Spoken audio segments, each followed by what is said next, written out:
राजनीति एक ऐसी संवैधानिक किला है जिसमें घिरछाने वाला कभी बाहर नहीं आता और जिसकी घेराबंदी करने वाला हर मुकाम पाता है।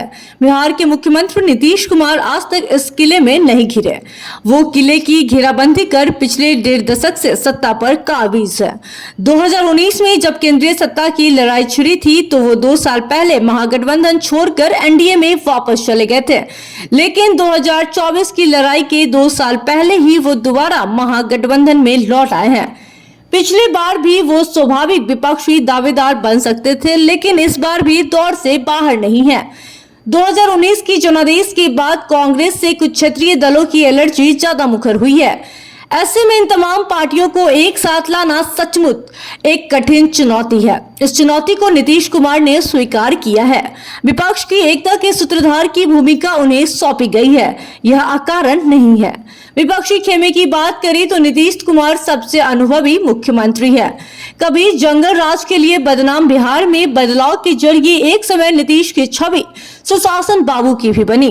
बेशक वो छवि बीजेपी के साथ गठबंधन सरकार चलाते हुए बनी थी, जबकि अब दूसरी बार नीतीश कुमार महागठबंधन में उन्हें लालू यादव के साथ आ गए जंगल राज के लिए, जिनके परिवार को कोसते थे। लेकिन भैया, यही तो राजनीति है।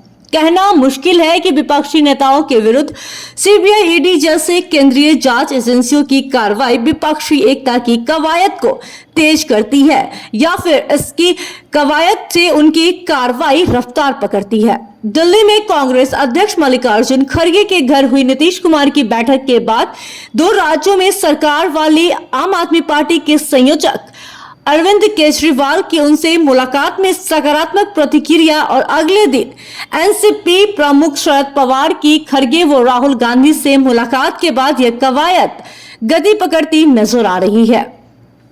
जल्द ही शिवसेना नेता संजय राउत की राहुल गांधी से मुलाकात भी होगी। फिर शायद मुंबई में राहुल और उद्धव ठाकरे मिलेंगे। बेशक दलगत स्वार्थ और अह के टकराव में बिखरे विपक्ष की हर दल नेता में संपर्क, संवाद, समझदारी का महत्व है, लेकिन पवार और ठाकरे की भूमिका खास इसलिए है क्योंकि पिछले दिनों हुई घटनाक्रम के बाद इनकी कांग्रेस से दूरी अटकलें लगाई जाने लगी थी, लेकिन पूर्व निर्धारित कार्यक्रम के चलते खड़गे के घर बैठक में शामिल नहीं हो पाए पवार। अगले दिन दिल्ली आकर उनसे और राहुल से मिले।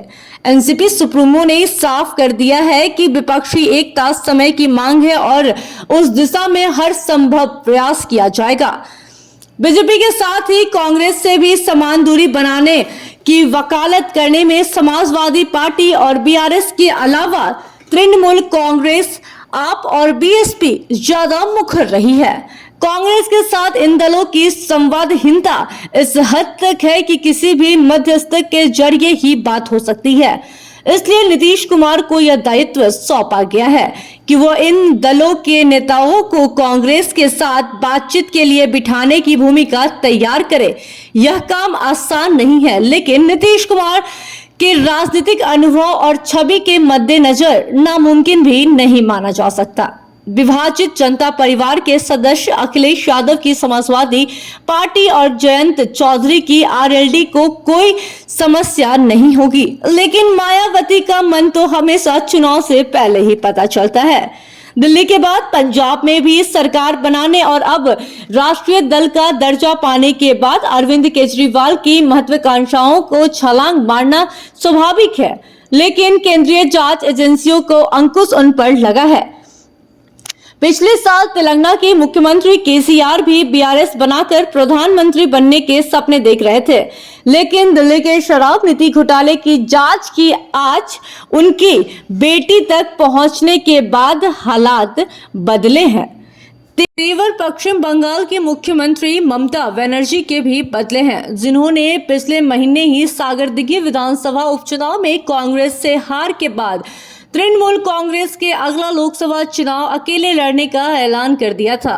तमिलनाडु और झारखंड में सत्तारूढ़ गठबंधन में कांग्रेस शामिल है। वाम मोर्चा भी कांग्रेस से गठबंधन कर पश्चिम बंगाल और त्रिपुरा विधानसभा चुनाव लड़ चुका है। इन सब के बावजूद एकता की राह सहज नहीं होगी।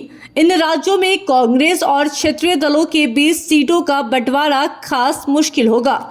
तृणमूल और वाम मोर्चा एक साथ कैसे आ सकते हैं?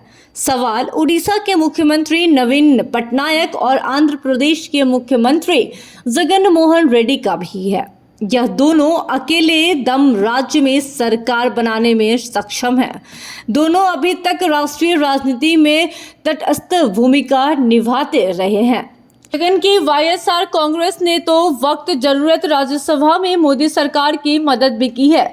ऐसे में विपक्षी एकता की तस्वीर में सही और पूरे रंग भरने के लिए नीतीश को शरद पवार की जरूरत पड़ सकती है, जिन्होंने महाराष्ट्र में गठबंधन सरकार चलाने में ही नहीं, कांग्रेस शिवसेना जैसे विपरीत ध्रुवों को भी साथ लाने में महारत हासिल की है। नेतृत्व का मुद्दा बाद के लिए छोड़ा, साझा एजेंडा बनाने की सोच निश्चय ही समझदारी का संकेत है। Bureau report, city post live.